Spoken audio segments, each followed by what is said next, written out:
জানো তো আজকে একটা মনসা পুজোর নেমন্তন্ন আছে, মানে হচ্ছে মনসা পুজো কালকে তো হয়ে গিয়েছে, আর আজকে হচ্ছে তার খাওয়া দাওয়া হবে, মানে খিচুড়ি খাওয়াবে। তো সেই জন্য নেমন্তন্ন করেছে। তো আমি তো একাই যাবো না, আমার সঙ্গে আরও দুটো বান্ধবী যাবে। তো দেখো, আমি বেরিয়ে পড়েছি, আমি এখন যাচ্ছি মানে ওই একটা বান্ধবীর বাড়ি, তো ওর বাড়ি থেকে ওকে ডেকে নিয়ে আবার আর একটা বান্ধবীর সঙ্গে যাব। তো আমি দেখো চলে এসেছি আর এক বান্ধবীর বাড়িতে। তো সেখানে ওকে দেখি, একসঙ্গে ডেকে আমরা চলে যাব তিনজনে একসঙ্গে।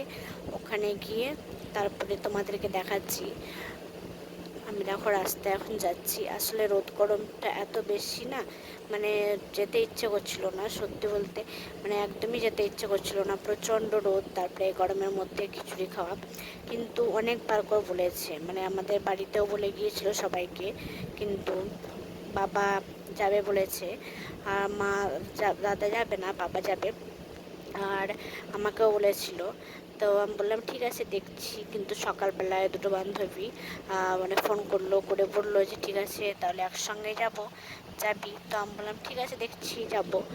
সেই জন্য একসঙ্গে তিনজনে দেখো যাচ্ছি, এত গান বাজছে না, মনে হচ্ছে বিয়ে বাড়ির মতো, মানে হোন্ডা বাজছে, ডিজে বাজছে। তো দেখো চলে এসেছি, এটা হচ্ছে রাস্তার উপরে বাড়ি, কিন্তু আমরা হাই রোডে আসলে একটু মানে টাইম বেশি লাগতো, সেই জন্য আমরা গ্রামের ভেতর দিয়ে একটা শর্ট রাস্তা রয়েছে সেই দিকে এসেছি। দেখো চলে এসেছি, আর এখানে এসে দেখছি নাচানাচি করছে, মানে দুজন নাচছে। তো গিয়ে তো আমাদেরকে দাঁড়াতে হয়নি, আমরা প্রথমে ঠাকুর মা মনসাকে প্রণাম করেছি, প্রণাম করে বসে পড়েছি, মানে বসলাম। তো বসার সঙ্গে সঙ্গে খেতে দিয়ে দিল, তো যেখানে সবাই খাচ্ছিল আমরা সেখানে বসিনি, আমরা এই যে পাশের রুমটা দেখতে পাচ্ছি এই রুমটায় বসেছিলাম। তো দেখো মা মনসার মূর্তি এটা, আর পাশেও রয়েছে মূর্তি।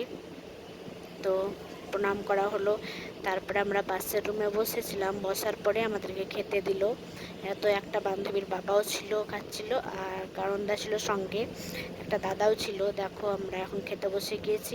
খাবারে কী কী মেনু ছিল বলো তো? খাবারে ছিল খিচুড়ি, যদিও আমার খিচুড়ি ফেভারেট নয়, কিন্তু খাই না সেটা অনেক খাই, আমি খেতে ভালোবাসি। তো খিচুড়ি ছিল, আমাদেরকে তো ফ্রিজ থেকে ঠান্ডা জল বের করে দিয়েছিল।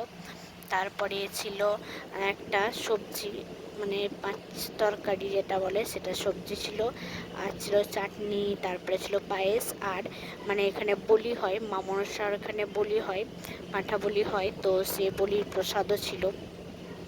তো আমি তো মানে সব কিছুই খাই, কিছু খাই না এরকম কিছু মানে খাবার আমার সেরকম নেই, আমি সব কিছুই খেতে ভালোবাসি বা খাই, তো সেই জন্য আমি সবটাই খেয়েছি। তারপরে দেখো পায়েস দিয়েছে।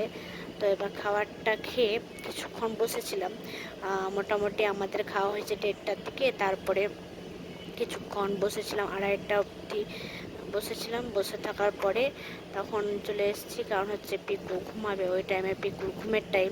পিকুকে তো নিয়ে যাইনি আমরা, একা মানে ওকে ওই রোদে গরমে, ও খিচুড়ি তো খাবেও না, শুধু শুধু যাবে কষ্ট পাবে, সেই জন্য ওকে নিয়ে যাইনি রোদে গরমে, আমি একাই গিয়েছিলাম।